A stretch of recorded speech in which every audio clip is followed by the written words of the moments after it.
Good evening, miss. I'm Dr. Jonathan Reid. May I have your attention for a minute? Good evening, sir. My name is Giselle Paxton, but I don't have time for men like you. Have we met before? No, but I just need to look at your fancy clothes to know that you must be desperate to visit the docks at night. That's quite judgmental of you. Sir, I've led enough strikes when I had a job to identify you as an enemy of the working class. May I ask what you do for a living? I'm killing myself scraping for a living. And you? Have you ever had to struggle in your entire life? Why such hatred? Are you judging me by my clothes and my job? Course I am. Fuck, you're so blind. You don't even see your privilege. Lazy people like you disgust me. What can you tell me about this vicinity? Tell you what, just spend a few weeks here, and then ask me that question again. If you're still alive, I mean.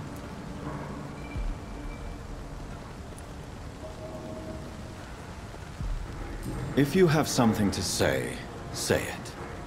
I'm getting tired of all this. Oh. You want information instead? Well, here's some for you. Giselle Paxton does not like you at all, Doctor.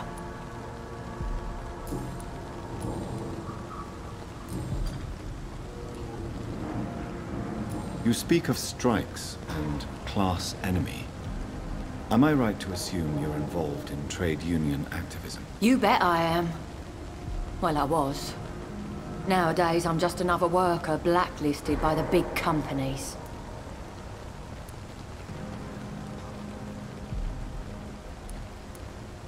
You lost your job because of your beliefs. Those bastards really hate a worker who refuses slave wages and unsafe conditions, especially when it's a woman. Isn't the whole point of trade unions to help workers in need? Why don't they support you? A few nights back, I lost the money my companions had asked me to hide. With me and my sister being penniless, they thought I stole it. What really happened? I drank too much that night. Strange men saw me count the money in that bar. Some sort of militia in uniform. I'm sure they robbed me. Well, I'll leave you for now. Goodbye, Miss Paxton. It's locked, all right.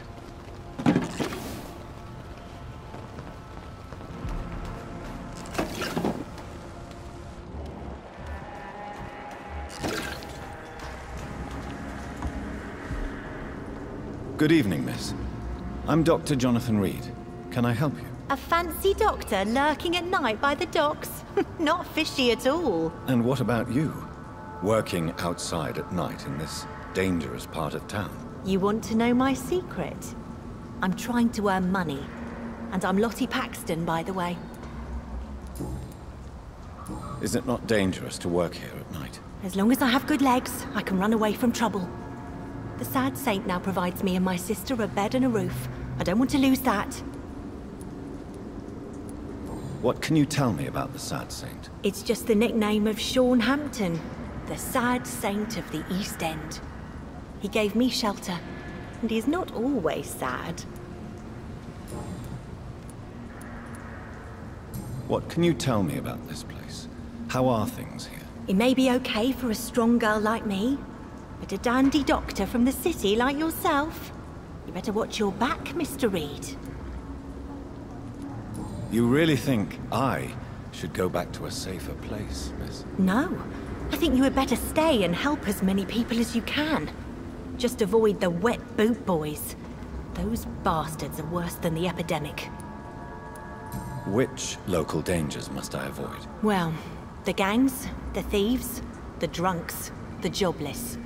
A man with your fancy clothes will attract a lot of attention. Well, I am not someone so easily intimidated. Glad to hear that. And if you get into trouble, you can always seek help at Sean Hampton's shelter. No one would dare to be violent there.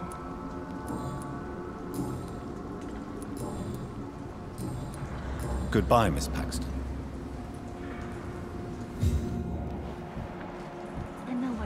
you I'd make everything right, Mum. But it's not been that simple.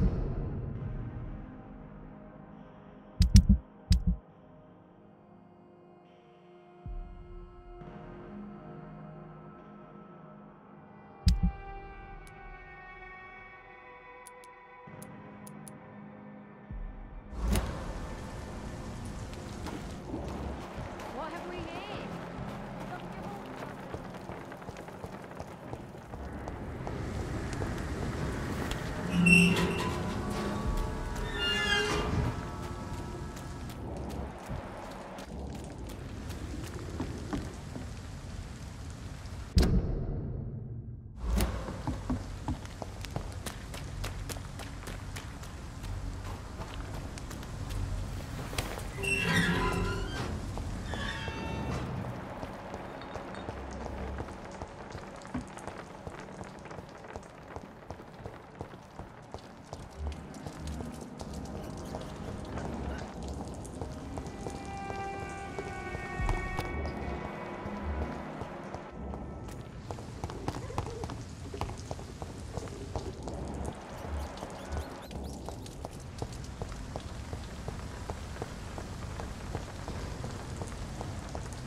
Are you certain you're not lost, sir? You seem quite the stranger to these parts. Good evening. I'm Dr. Reid. Do you need any help? Rest assured, I will help you, sir. Martin Nightingale, at your service. Please, take a look at my wares. Your merchandise. I don't really see anything worth having. No offense. None taken, sir. But please, I need to eat. Perhaps if you keep looking, you'd see something that takes your fancy.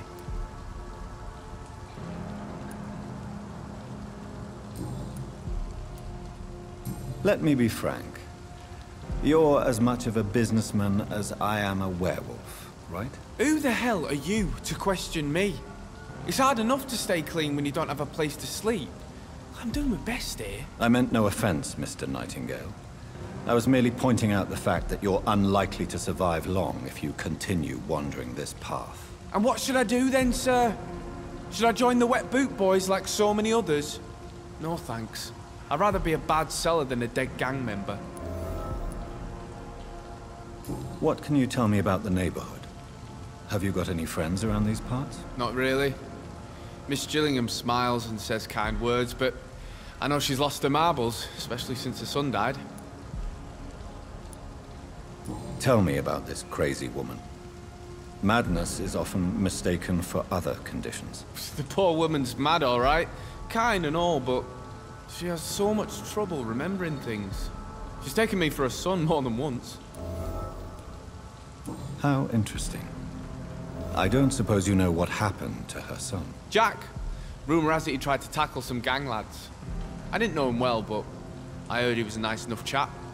His old ma still thinks he's around.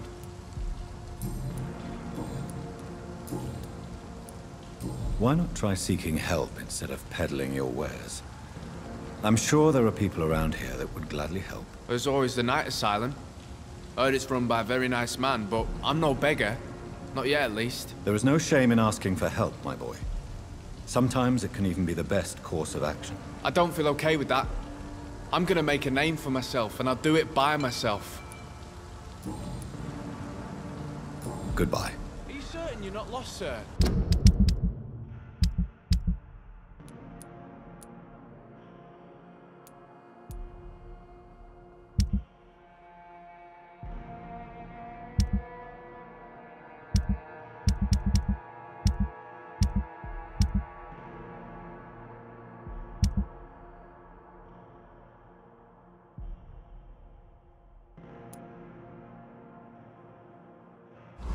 You seem quite the stranger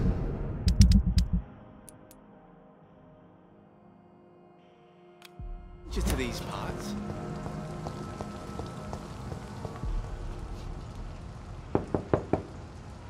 Good evening, miss.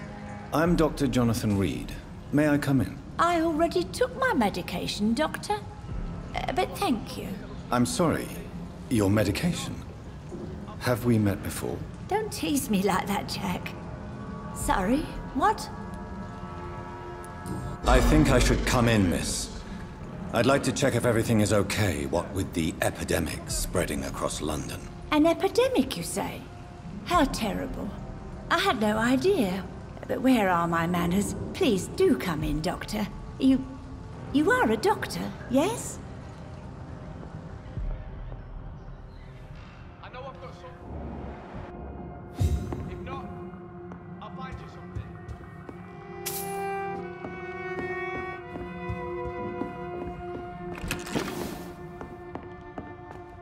It's locked.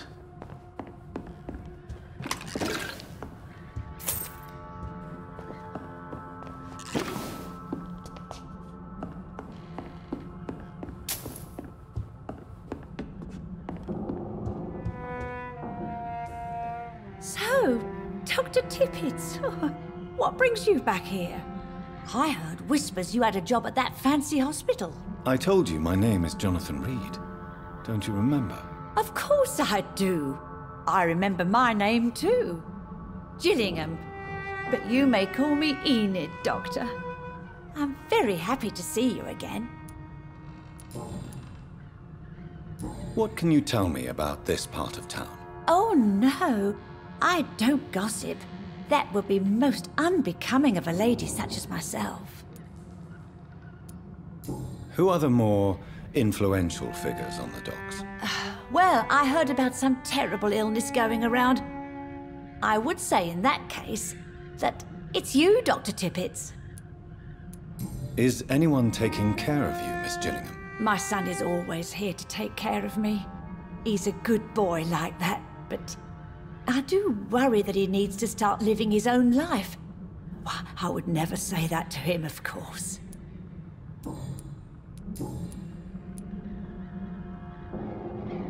Enid, have you really no idea what happened to your son? No idea at all? I've not seen Jack for so long. I lose track of time. Has something bad happened to him?